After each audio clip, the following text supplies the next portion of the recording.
Good afternoon. How's everybody doing? Great to be learning with you on a Monday, Yom Sheni. Let's light up the darkness. Who's in the house on a Monday?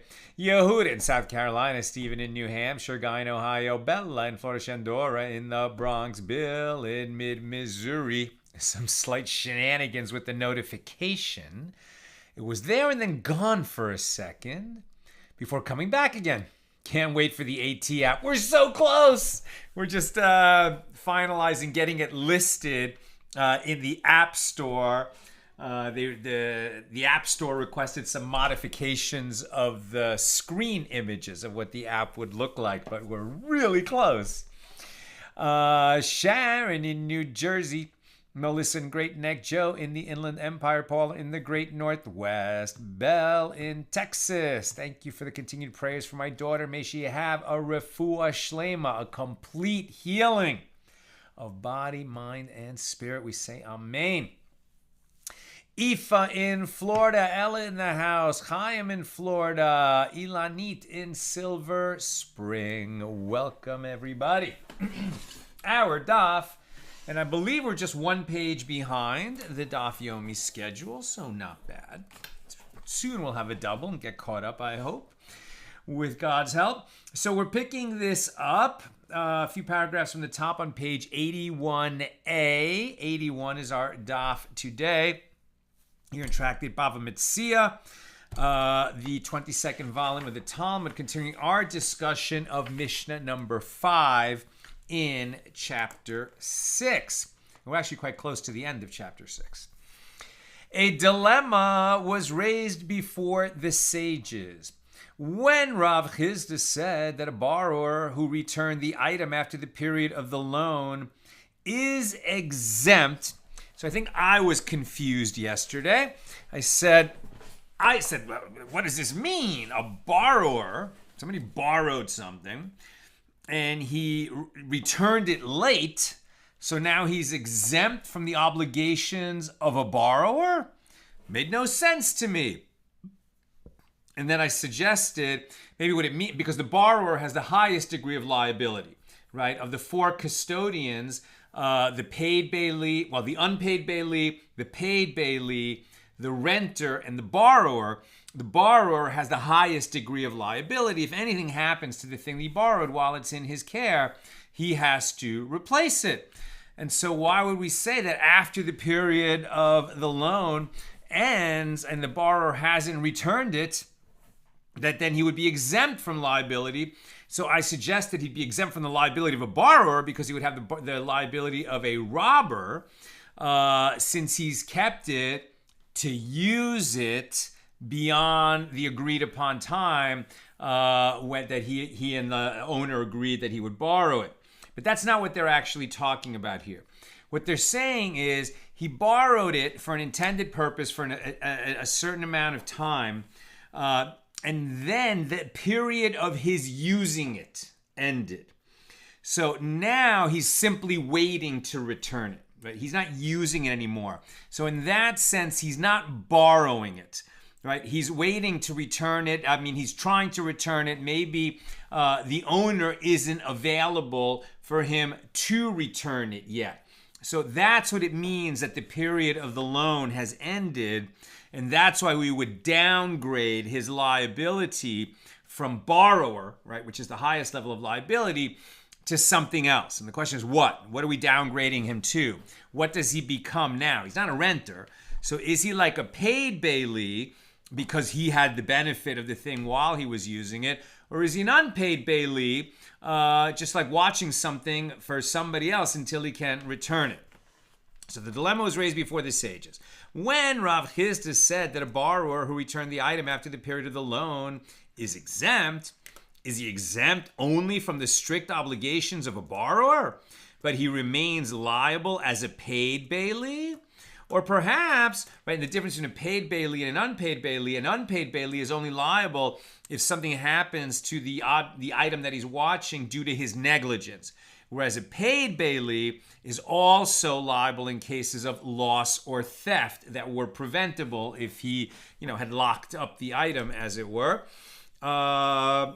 And a renter, as we've seen, the law is generally, although there was a dispute about it between Rabbi Meir and Rabbi Yehuda, that generally the obligations of a renter are the same as those of a paid bailee. Okay, so now this guy who was a borrower, and he's no longer using it, but he's still holding the item, so that, on behalf of its owner to return it. So what are his obligations vis-a-vis this item?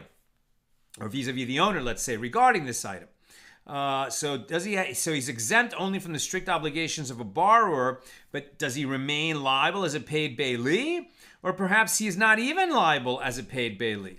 So a Meimar said it stands to reason that he is exempt as a borrower, but he is still liable as a paid bailee. And a Meimar reasons that since he previously had benefit when he borrowed it, he must provide benefit in return by safeguarding the item as a paid bailee until the item reaches the owner's possession. It's like he was paid by having the privilege of borrowing that item, so now his level of liability and responsibility is that of a paid bailee. And that definitely passes the logic test, right? The owner was very nice, allowed him to borrow this object. He's got to return it to the owner. Okay, he's no longer using it. It's maybe at the convenience of the owner that he can return it, but he did have benefit from it while he borrowed it, and so now he has the responsibilities of a paid bailee. Now, it is taught in the Baraisa, Tosefta Bava Basra 6.5, in accordance with the opinion of a Meimar, with regard to one who takes vessels from an artisan's house to send them as a gift to his father-in-law's house. And he said to the artisan, if they accept these gifts from me, right? They meaning his father-in-law and I guess his mother-in-law, right? So his wife's parents.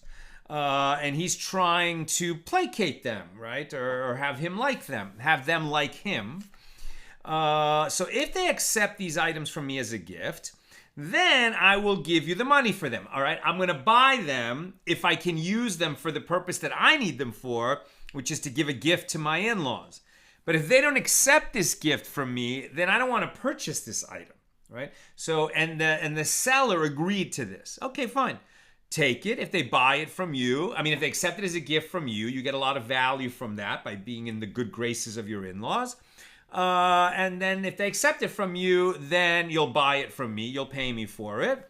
But if they don't, and if not, if they return the gift, then this, the buyer says, I will give you money in accordance with the financial advantage I receive from them. Meaning, I will pay you the amount of benefit that I accrued through their knowledge that I tried to send them a gift. In other words, what he's saying is I'm renting it, right? So it's a kind of consignment type of deal, right? So whatever, let's imagine a silver Kiddush cup, right? And so he wants to make a nice gift and get in the good graces of his in-laws. And he says to the silversmith, this is very expensive for me. I don't really need a Kiddush cup for my home. The only reason I need it is to give it as a gift to my in-laws. So if they accept it, if they accept the gift, then I'll pay you for it. But since they're so nice and they're so sweet and they don't really want to impoverish, their son-in-law, so very often they don't take gifts from me. So in that case, I'll just pay you a little bit of money that basically, it's like I rented this, and was able to offer it as a gift. They know that I wanted to give them a gift. They said, no, we're not going to take it. So I got a little bit of value from at least having it to offer. So I'll pay you. In other words, let's say this thing is worth $1,000, and if they don't accept the gift, I'll pay you $50 because I took it to them and offered to them. They said no, I'll bring it back to you. So it was like a $50 rental fee. That's the deal that he has with the seller. Then my hypothetical, the silversmith. Okay. Now here's the question. So that's the agreement that the buyer and the seller had. But what happened is that while the silver cup, I made up that example, but just in this idea, and while he had the item to present it to his in-laws, an accident happened and the vessels were broken. So if this incident occurred on their way to the recipient, the customer is liable. Okay, makes sense. If they broke on the way back, he is exempt. Because at that point, he is like a paid bailee who is not liable for accidents. If this individual who pays for the financial advantage that he received is considered a paid bailee, all the more so should this apply to a borrower who returned the item after the period of the loan in accordance with the opinion of a Maimar, as he did not offer to pay anything. Now this is strange because how is he a paid bailee? How is he getting paid to watch that item when in fact he is paying the seller like a rental fee in order to use it? But I guess what's happening is he is getting paid in the sense that if the in-laws accept it, then the silversmith stood to make $1,000, not just $50, and that's why the seller let it go through this arrangement. It didn't work out. The in-laws didn't accept it. The silversmith knew that was a possibility. So now the fella is bringing it back. He's going to pay $50 for the fact that he was renting it, but he wasn't renting it to use it. The purpose of its use has already ended.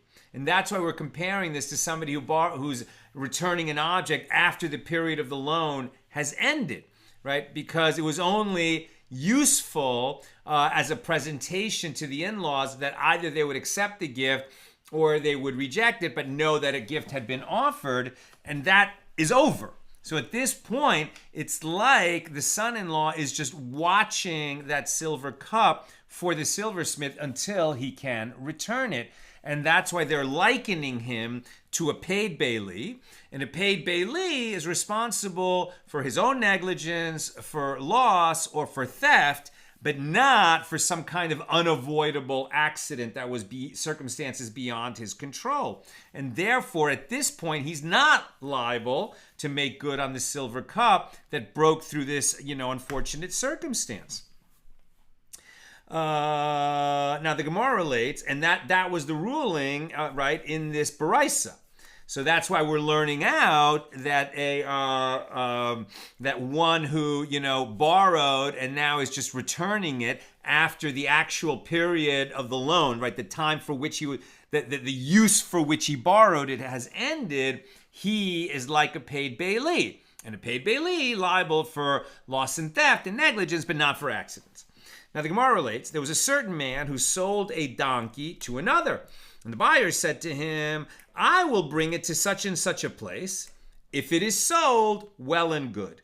And if not, I will return it to you. So very similar idea, right? So he's saying, I have a guy who wants to buy a donkey. So give me this donkey on credit, as it were. I'll take it over there. I'll sell it to my guy. He'll pay me, and then I'll pay you. I don't have money to give you now, but if I can sell this donkey to that guy, then I'll come back and pay you.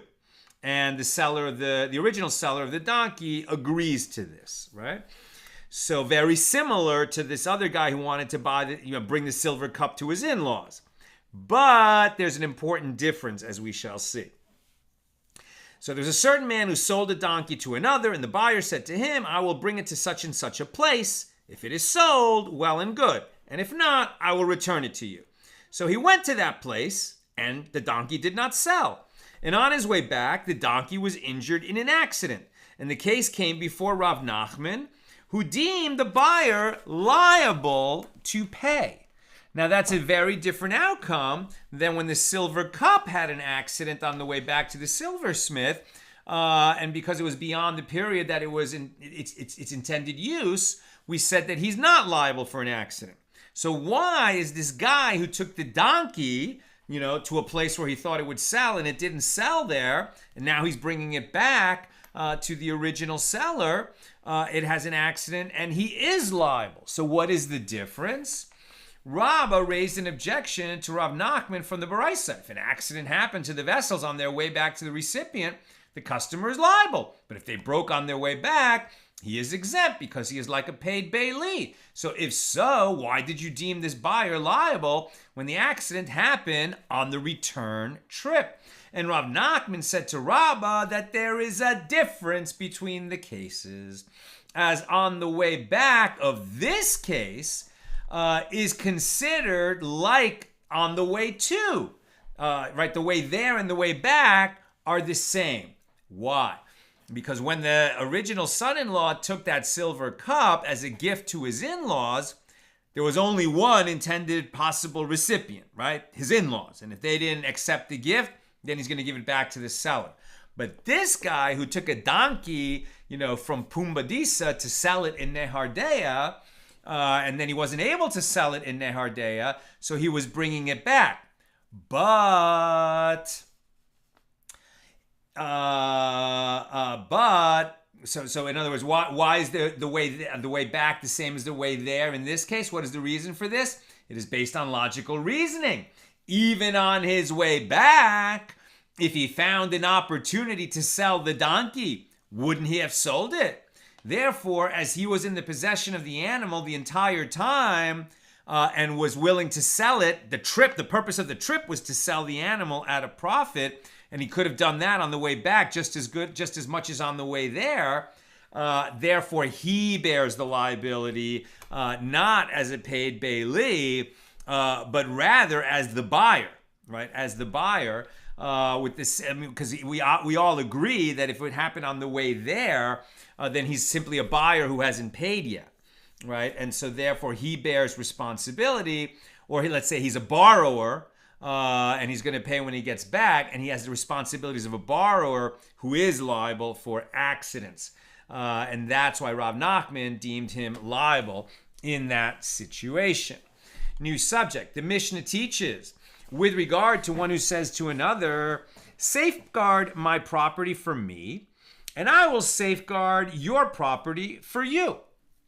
Now let's say, for example, that I own a ski shop, and and you own a hardware store, right? And we live in a mountainous, cold place, and so I own a ski shop, and I store lots of people's skis in my ski shop. So you want to store your skis in my ski shop. Now, normally I charge people to store their stuff, but you have a hardware store, and you store people's, winter tools during the summer. Like I store their skis during the summer. So I say, okay, I'll store my snowblower in your shop, and you'll store your skis in my shop. And we won't charge each other since we're each providing a mutual service. So because, in effect, we're paying each other by undertaking a reciprocal service, each of us has the responsibilities of a paid bailee. So with regard to one who says to another, safeguard my property for me, and I will safeguard your property for you, each of them is a paid bailee. So the Gemara asks, but why is this the law? It is a case of safeguarding with the owners. Now, this is a new concept for us. There is a principle that a bailee is exempt from paying for the damage if the owner of the item is present with the bailee or in his employ when he is safeguarding the item. So let's say that you're not a hardware store owner, you're just an avid skier. You're a ski bum. You're taking a year off from college and you like to go skiing so much. So you're actually going to work in my ski shop. And while you're working in the ski shop, you're also going to store your skis in the ski shop. So what if something happens to your skis in my ski shop while you are working in my ski shop? Then I don't have the same responsibilities, even if you're paying me to store the skis, or let's say I deduct a little bit from your salary, so you're paying me to store your skis, like to keep a locker, let's say in the ski shop, but you work in the ski shop. So if you're present on those premises where I'm acting as a paid bailee and something happens to the skis, then I don't have the liability that I would have if you were not present. Now, what's interesting is, what the example that we just gave was that they're safeguarding each other's stuff, right? Where your skis are in my ski shop and my snowblower is in your hardware store. You're not an employee in my shop, right? The general idea is that if you're present in my shop, then I don't have that liability. But if your skis are in my ski shop and my snowblower is in your hardware store, so how can you say that each of us is present in the other guy's premises? We're not. And yet, the fact that we have this mutual arrangement renders it like the owner is on the premises. Very interesting. I'm not sure how they derive that, but that's what they're saying. But why is this law? Well, it is a case of safeguarding with the owners. There is a principle that a bailee is exempt from paying for the damage if the owner of the item is present with the bailee or in his employ when he is safeguarding the item. So Rav Papa, so that's how it works. So I'm watching your skis for you, and you're watching my snowblower for me. You're working every day in your hardware store, and I'm working every day in my ski shop. But because you're watching my snowblower for me in your hardware store, technically you're in my employ, right? It's like I'm paying you to watch my snowblower. How am I paying you? By watching your skis. But because of that, you are in my employ and I am in your employ. And because we're in each other's employ, we don't have that liability of the paid bailee if something goes wrong, right? Very interesting outcome. So Rav Papa said, the Mishna means that he said to him, safeguard my property for me today, and I will safeguard your property for you tomorrow. That's different. Now we're not doing it at the same time. We have a deal that I'll watch your skis during the summer and you'll watch my sailboat during the winter. When it's in the summer or when it's in the winter, only one of us is doing the service. Even though there's a promise to do the service later, we're not in each other's employ at the same time. So then I would have the responsibility of a paid bailee if something happened. Now the sages taught in a baraisa, if one said, safeguard my property for me and I will safeguard your property for you, or one said, lend money to me and I will lend money to you, or one said, safeguard my property for me and I will lend money to you, or lend money to me and I will safeguard your property for you. So in all these cases, they become paid bailees for each other. Which would seem if I'm safeguarding for you and you're safeguarding for me and we're doing it at the same time, that's where we got into that exemption where there's not the liability because we are employing each other as it were. But according to this baraisa, no. Where they're safeguarding for each other, they do have the status of a paid bailee toward each other. So why are they all liable as paid bailees? This is not a situation of safeguarding with the owners. And Rav Papa again said, this is referring to a case where he said to him, safeguard my property for me today, and I will safeguard your property for you tomorrow. So it's not happening simultaneously. Now the Gemara relates, there were certain ice plant dealers, a haluye, And every day, one of them would have a turn to bake for the group. So they all worked in the same place, and each one would take a turn making lunch for everybody. Okay? So one day, the others said to one of them, go and bake for us. So he said to them, okay, I'll go and bake for the group, but you guys safeguard my cloak for me because it's very hot in the area where we do the baking. Before he came back, they were negligent with his cloak, and it was stolen. So they came for judgment before Rav Papa, and he deemed them liable to pay for the cloak. Now, they are safeguarding his cloak. He is baking for them. Sounds like they are right. He is in there, right? They have a mutual thing going on, right? So they are employing him to bake for them. He is employing them to safeguard his cloak for him, and that sounds like safeguarding with the owners present, and therefore they don't have the liability of the paid bailee. So they should not be liable for this. But Rav Papa did deem them liable, like a paid bailee, who would be liable for negligence. So the rabbis said to Rav Papa, why did you deem them liable to pay?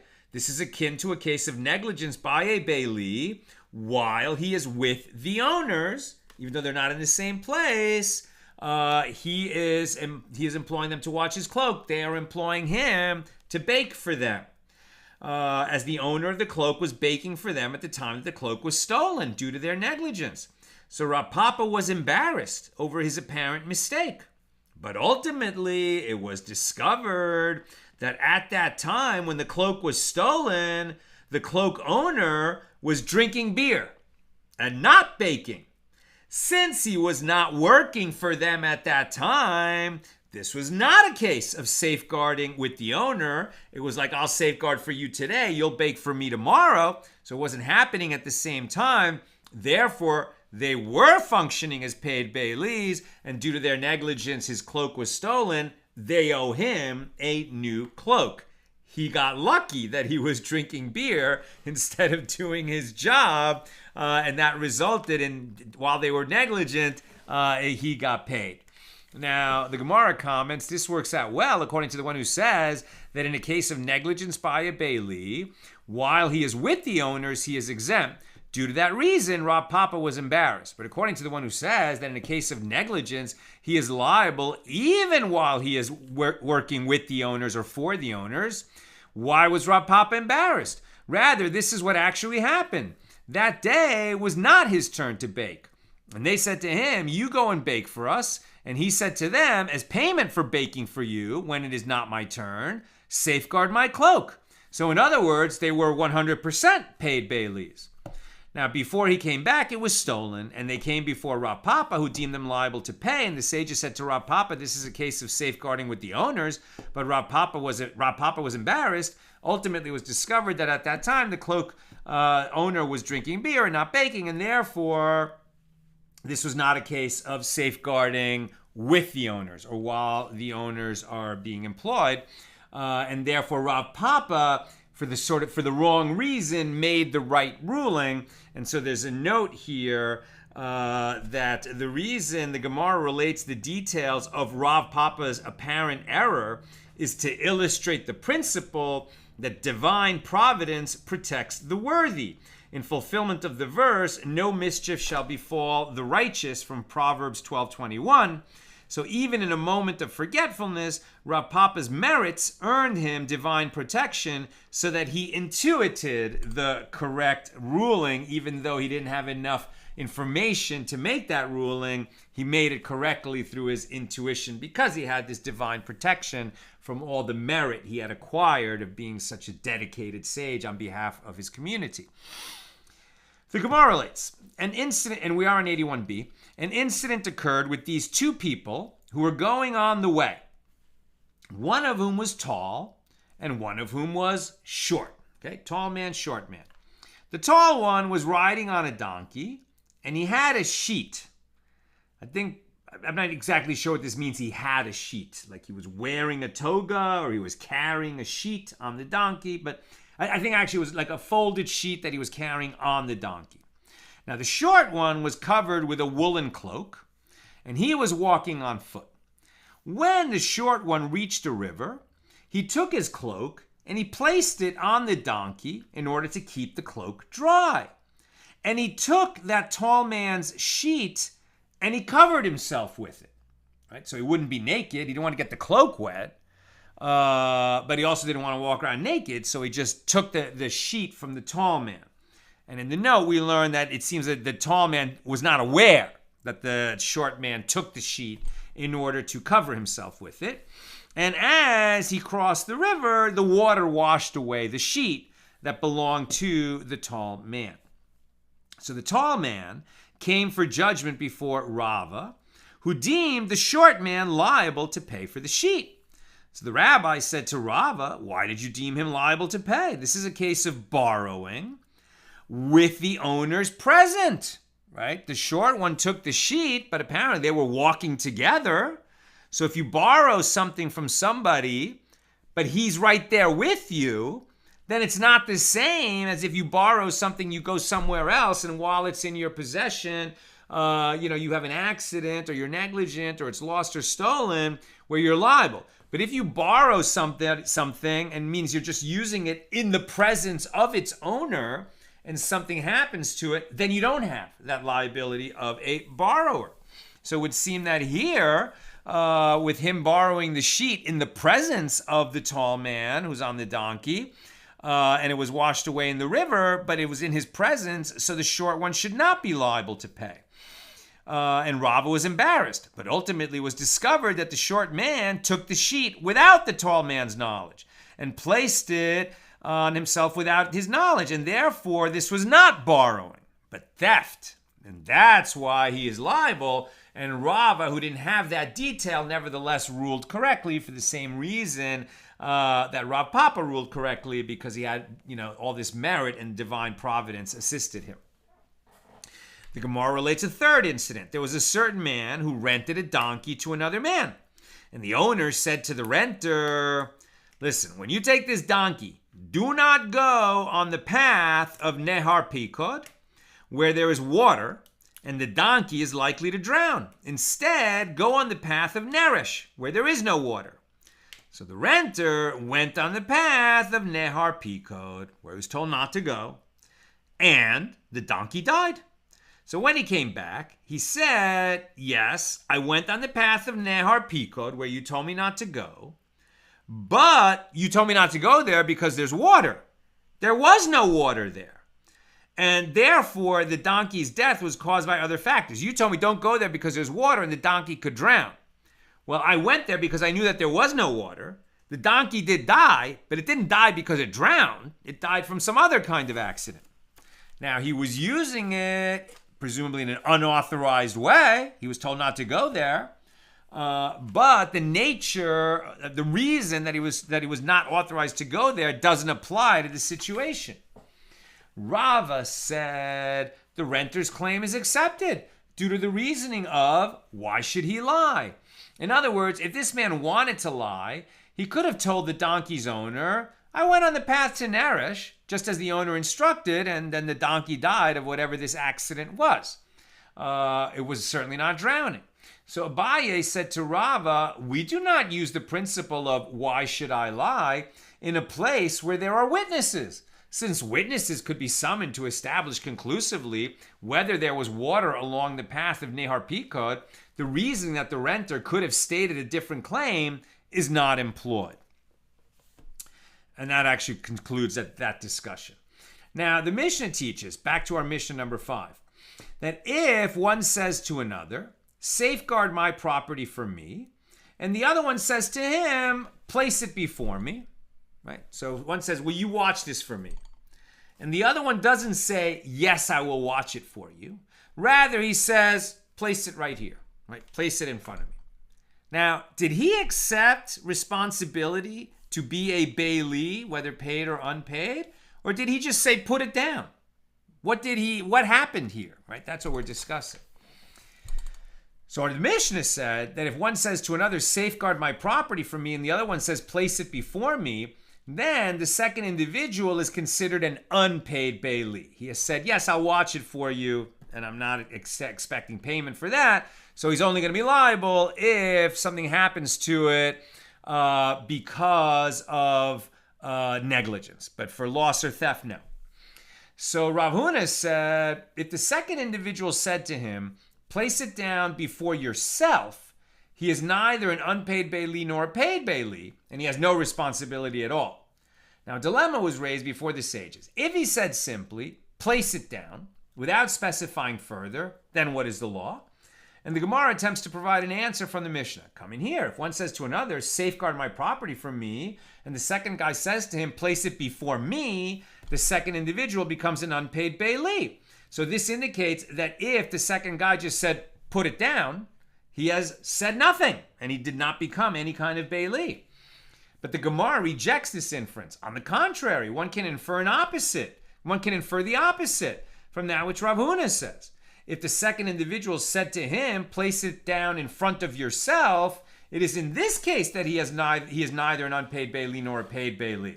And this indicates that if he said simply, put it down, without specifying whether to put it in front of me or in front of you, but he just says put it down, then he does become an unpaid bailee. So rather, no inference can be learned from this Mishnah, as the inferences are contradictory concerning this law. So the Gemara suggests, let us say that this matter is the subject of a dispute between Tanaim, the sages of the Mishnah. As it was taught in a Mishnah in Tractate Bava, page 47b, we covered this in our last tractate. If one brought his items into the courtyard of another with the permission of the owner of the courtyard, and they were damaged while they were in the courtyard, the owner of the courtyard is liable. So Rebbe says, in all cases, he is liable only if the owner of the courtyard explicitly accepts upon himself to safeguard the items. He didn't just say, if he only said, yes, you can enter my courtyard. He didn't say, while you're visiting me, I accept responsibility that if any of the items that you're carrying with you in your luggage get lost, stolen, damaged, whatever, that I'm responsible for them. He didn't accept that. He just said, okay, you can come into my courtyard. So Rebbe says he only becomes a bailee if he says, I will safeguard your items. He didn't say that. So that Mishnah is apparently referring to one who places his items in a courtyard without specification, and the Tanaim disagreed on the question of liability. They disagreed with Rebbe. So it therefore has a parallel application to the case in this Mishnah that we're studying today. Now the Gemara refutes this claim. From where do you know that these cases are parallel? Perhaps the rabbis there, in the question of the courtyard, say their opinion only in a courtyard, which can be safeguarded. And therefore, when the owner of the courtyard allowed the other to bring his items into the courtyard, and he said to him, place them here, what he was saying to him was, place them here so that I can safeguard it for you. But if this exchange was happening in the marketplace where there is no safeguarding, which is a place where goods cannot be safeguarded, then the second guy was actually saying to him, put it down, put down your burden, sit and safeguard it yourself. I'm not going to safeguard your stuff. Right? This is a little bit reminiscent of, you're sitting minding your own business in the airport waiting area for your plane at the gate, and somebody comes along, and somebody's sitting next to you with his carrier board, his roller board, and he says, will you watch my bag for me while I go to the bathroom? And you're a decent human being, and you say, of course. The guy leaves. What happens if he doesn't come back 20 minutes later, and it's time for you to get on your plane? What's your responsibility then? Now, alternatively, one can say the opposite. Perhaps Rebbe says his ruling that the owner of the courtyard is not liable, only there in his courtyard, as he requires permission from the owner of the courtyard to enter. And when the owner of the courtyard gave him permission, all he said to him was, yeah, you can come into my courtyard, and as for your stuff, you can sit and watch your own stuff. But here in the market, when he said to the owner of the item, put it down, what he was saying to him is, put it down and I will safeguard it for you. As if it enters your mind that he was saying to him, put it down and safeguard it yourself. Does the owner of the item require permission from the second guy to put down his burden? He's in a marketplace. He can do whatever he wants. He doesn't need permission to put his stuff down. So if he's asking, can I put it down here? He's asking, will you watch it for me? When the guy says put it down, he's agreeing. They didn't say it explicitly. So can we really read that conversation into the unspoken words of the dialogue? New subject. The Mishnah teaches one who lent to another based on collateral. Okay, so I'm going to lend you $100. We don't know each other. So in order for me to agree to lend you $100, and there's no interest, right? Because you're a Jew, I'm a Jew. I can only lend it to you at no interest. But I need some security. I understand you're in a jam, but I don't know you. So you say, okay, no problem. I will leave my, my futon with you. I don't know why that came to mind. I will leave my futon with you. So, okay, fine. I know you're going to need your futon. You're going to want back your futon. So here's the $100. I'll hold on to the futon. And then if you never show up, I'll have the futon. And when you do show up and pay me the $100, I'll give you the futon back. Right? If you never show up, I could sell the futon. Hopefully it's worth $100 and I will be made whole. So during the time after I lent you the money and I'm holding the futon, what are my obligations and responsibilities vis-a-vis the futon? You left it with me, right? So I am a bailee of your futon. So our Mishnah said that one who lent to another based on collateral is a paid bailee of the collateral. I have the responsibilities of a paid bailee because this futon is I'm getting benefit from it. What is the benefit? It's collateral that you're going to pay me back. That's my benefit. That doesn't mean I can use it. I just have to store it. And if I'm a paid bailee, well, then if it's stolen while it's at my house, I'm going to be responsible for that. I'm going to have to tell you, oh, the futon was stolen. And presumably what's going to happen is you're not going to pay me back the $100. So one who lent to another based on collateral is a paid bailee for the collateral. And the Gemara comments, let us say that the Mishnah is not in accordance with the opinion of Rabbi Eliezer. As it is taught in a Baraisa with regard to one who lends to another based on collateral and the collateral was lost, the lender takes an oath that he was not negligent in his safeguarding, and then he may take his money that he lent him. This is the statement of Rabbi Eliezer, who apparently maintains that the lender took the collateral as proof of the loan. And therefore, he is not considered a paid bailee, but rather an unpaid bailee. Proof of the loan means that I'm holding your futon to prove to anyone who asks that I lent you $100. How can I prove it? Because here's your futon that you left with me as proof, not as collateral. I'm not allowed to keep it if you don't pay me back. It's only functioning as proof. Therefore, I am an unpaid bailee with respect to the futon if it's acting as proof. If it's acting as collateral, I'm a paid bailee because it's a greater benefit to me that I could seize it if you don't pay me back. Where am I?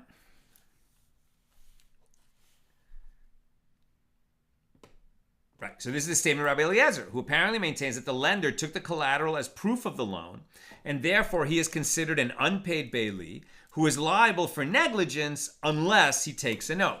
Right, an unpaid bailee is only liable if he's negligent. Since the thing is gone, I have to say I was not negligent. I'm going to have to take an oath to that effect. If I don't want to take the oath, I'm going to have to make good. Now the Baraisa continues, Rabbi Kiva says that the borrower can say to him, didn't you lend to me only based on the collateral? So if the collateral is lost, your money is lost. I'm not going to pay you back. In other words, the collateral was taken as a security for the debt, not as proof of the loan, but as collateral for the loan. But if he lent him 1,000 dinars by means of a promissory note, and the borrower left him collateral against the money, everyone agrees that if the collateral is lost, the money is lost, because there's no question that the futon was left there as proof of the loan, because we have a promissory note to function as proof of the loan. So if you left me a futon, it could only have been characterized as collateral for the loan. And if I lose the collateral, I'm not going to get my money back that I lent.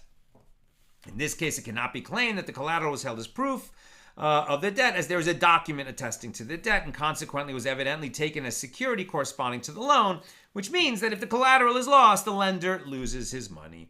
And the Gemara refutes this suggestion. Even if you say that the Mishnah is in accordance with the opinion of Rabbi Eliezer, it is not difficult. Here the Baraisa is referring to a case where the lender took his collateral at the time of his loan, and therefore the collateral served as proof of the loan. Whereas there, the Mishnah is referring to a case where the lender took his collateral later, not at the time of his loan, to enhance his ability to collect payment. In this latter case, the collateral is clearly security for the money, and therefore he is considered a paid bailee, right? He took it later, so it wasn't proof of a loan. He took it, right, because he's saying, yeah, no, you haven't paid me back in a while, so now give me collateral, so I know you're going to pay me. And the guy agrees, so it was taken as collateral, not as a proof. Now the Gemara raises a difficulty. But don't this and that, the Mishnah and the Baraisa, now on page 82a, teach the same phrase, one who lent to another based on collateral, which indicates that the collateral was given at the time of the loan as collateral, not as proof of the loan, but as collateral. That's how both the Mishnah and the Baraisa are worded. So rather, the Gemara proposes a different resolution. Still not difficult. Here, the Baraisa is referring to a case where he lent him money, whereas there, the Mishnah is referring to a situation where he lent him produce. Since produce will spoil, the lender benefits from the deal, as he will receive fresher produce in return. Therefore, he is considered a paid bailee for the collateral. And the Gemara raises a difficulty, but from the fact that the latter clause of the Mishnah teaches that Rabbi Yehuda says one who lent another money is an unpaid bailee, whereas one who lent another produce is a paid bailee. So by inference, you can conclude that according to the first Tana, there is no difference between one who lends money and one who lends produce. So if so, the proposed resolution does not fit the text. So the Gemara responds, the entire Mishnah is in accordance with the opinion of Rabbi Yehuda, and the Mishnah is incomplete, and this is what it is teaching. One who lent to another based on collateral is a paid bailee. In what case is this statement said? When he lent him produce. But if he lent him money, he is an unpaid bailee. Rabbi Yehuda says one who lent another money is an unpaid bailee with regard to the collateral, whereas one who lent produce is a paid bailee. And the Gemara, I'm almost done. Questions or comments, please get them in now. And the Gemara raises a difficulty. If that is so, it turns out that the Mishnah is not established in accordance with the opinion of Rabbi Akiva. And this is problematic, as most of the sages of the Mishnah were Rabbi Akiva's students. And anonymous Mishnayos are generally presumed to follow the rulings of Rabbi Akiva. So rather, it is clear that the Mishnah is not in accordance with the opinion of Rabbi Eliezer. And the Gemara suggests, let us say that the dispute between Rabbi Akiva and Rabbi Eliezer applies only in a case where the collateral is not equal to the monetary value of the loan, and they disagree with regard to a statement of Shmuel. As Shmuel says, with regard to one who lends 1,000 dinars to another, and the borrower puts before the lender as collateral for the loan the handle of a sickle, which is worth only a fraction of the value of the loan. Nevertheless, if the sickle is lost, if the collateral is lost, even though it doesn't even come close to the value of the loan, but if the collateral is lost, the 1,000 dinars are lost. You might have thought, well, the portion of the loan corresponding to this flimsy collateral would be lost. But they're saying the whole loan is lost if the one who was safeguarding the collateral lost the collateral. So the Gemara is suggesting that Rabbi Akiva would agree with this ruling, whereas Rabbi Eliezer would disagree with it. So how are we to square these Mishnahs and the rulings of Rabbi Akiva and Rabbi Eliezer? Tune in tomorrow. Okay, looks like just one comment from Sharon. Collateral as proof of a loan is reminiscent of Tamar holding the rod and signet of Yehuda as a representative of what is actually due to the borrower. He said, right, he thought she was a harlot, she was actually acting righteously because, she was supposed to marry his third son. He wouldn't give that son. So she took matters into hand. She didn't want to, be this stranded woman, never able to have a family. So she sort of seduced her father-in-law. In this case, it made sense. And pretending to be a prostitute. And he said, I'll send you a sheep. And she's like, well, how will I know you're going to send it to me? And he said, take these items of mine. Very interesting. You could say that it's proof of the loan, right? Or you could say it's collateral for the loan. And then later, right, when he sends the sheep with his friend looking for that woman, and the woman is nowhere to be found, so Yehuda says, okay, well, she got my staff and my signet. That will have to square up for the sheep that I'm not able to pay back. It's an interesting situation. Sharon also says, what if what is owed with collateral is due for services rendered versus goods of some type? That's a great question. I don't know the answer. I'm not sure, but very good question. Do we say that services rendered are like produce lent, or do we say that services rendered are like money paid or money lended? We had earlier the case of people safeguarding for each other, and that renders each of them a paid bailee. So perhaps one who extends services is treated like one who lends money, but I'm not sure.